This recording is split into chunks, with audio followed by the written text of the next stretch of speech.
Bonjour, je m'appelle Dan, and et,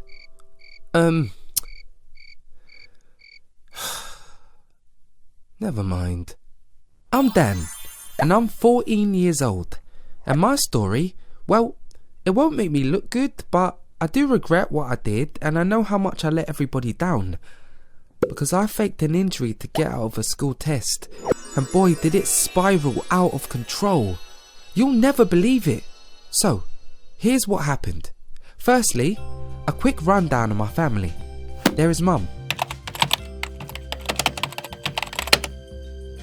Then, there's my older sister, Anne. Then, there is my other older sister, Sal.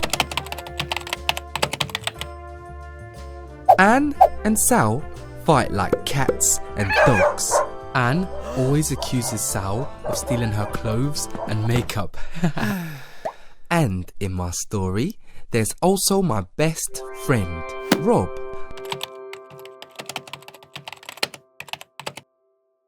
So, back to my story. One day, I had this pain in my side. Appendicitis.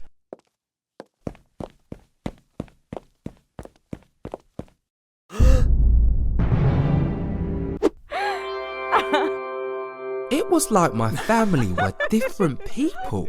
But the best thing, I got out of French. I hated French. I really tried to learn it, but I always got my la's mixed up with my le's, and don't even get me started on my lays. I dreaded any test, as I always did so badly. I was in hospital for my appendix for 2 days and at home for 5. And I missed a French verb test. Even better was that the French teacher, Mr. Saflo, said I shouldn't worry about the missed verb test, that he'd grade me based on what I'd done on my coursework. Result! French coursework was easy as I looked everything up.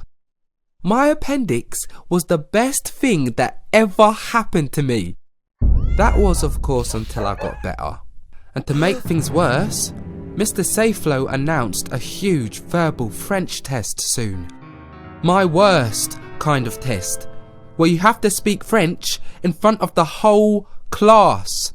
I tried to cram in as much as possible, but I couldn't remember my ils from my elles.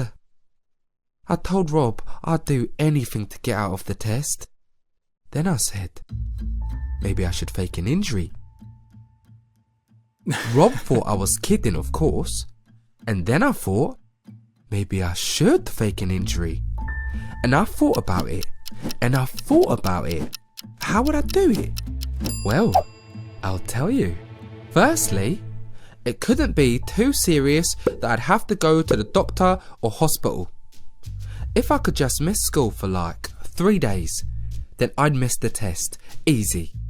I told them I tripped over the bed. My plan worked.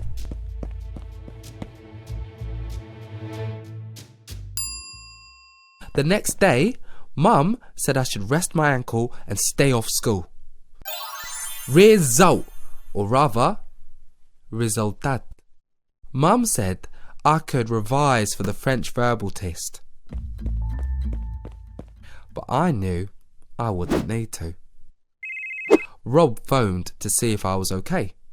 He laughed and said that at first he thought that I'd faked it like I joked about, but that I would never do that. Would I? The next morning was a close call. Mum said my ankle looked okay as it wasn't swollen or bruised. I should try school.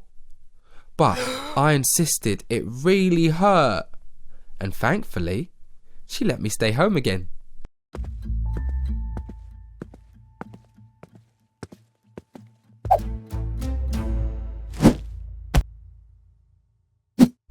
But I had to make it look convincing, as the French verbal test was the very next day.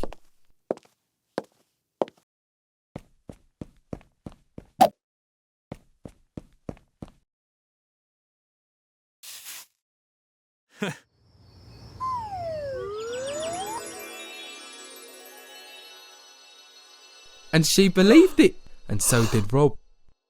Anne and Sal had been getting on lately, but then Anne accused Sal of stealing her makeup, which Sal denied.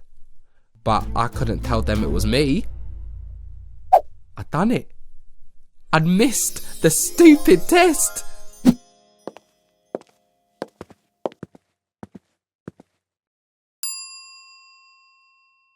But I found out that Mr. Safeflow had been ill, so they had postponed the test to today.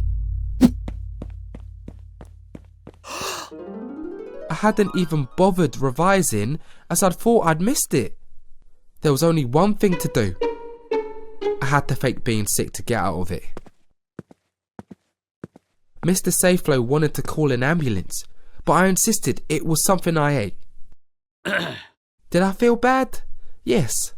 Would I do it again? No! And I got away with it. Then, unexpectedly, I got a visit from Rob. He asked me if I was really ill. Was I faking it like I joked about? I denied it, of course. He then said he'd seen me walking okay. I said that he was seeing things, that this wasn't making me feel better. How could he think such a thing? He was just jealous. And of course he was right. But I couldn't tell the truth now, could I? Maybe I should just study. I mean, I can't get out of every test forever, can I? Then the most horrible, terrible, traumatizing thing happened. Mr. Safeflow wanted me to do my verbal test right there and then. There was only one thing for it. Yep, I pretended to faint. I mean, what would you have done? And this time, the school called an ambulance.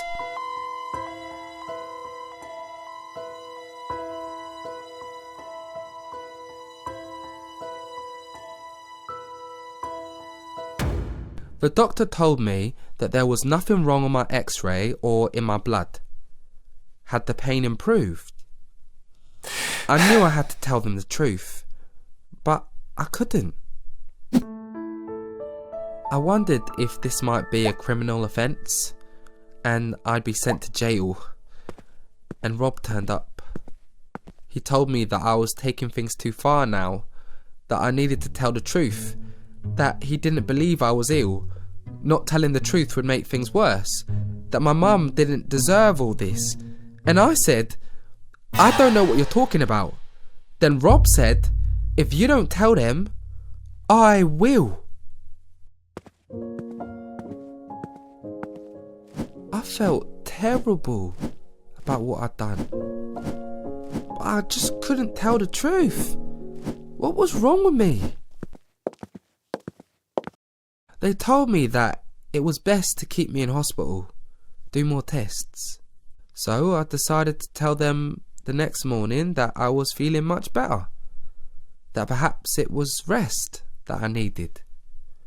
Mum said I had a visitor. Was it Rob again, coming to make me feel bad? Was Mr. Safeflow here to make me do my French verbal test?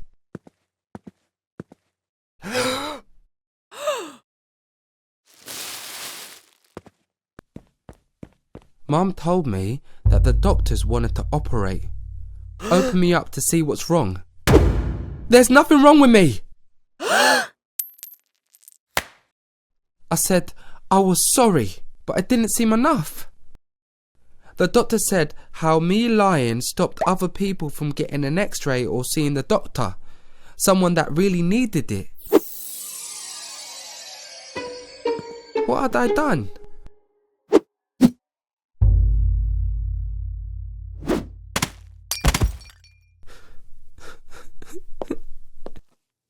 She said that she couldn't help me unless I told her what was really going on. So I told her the truth.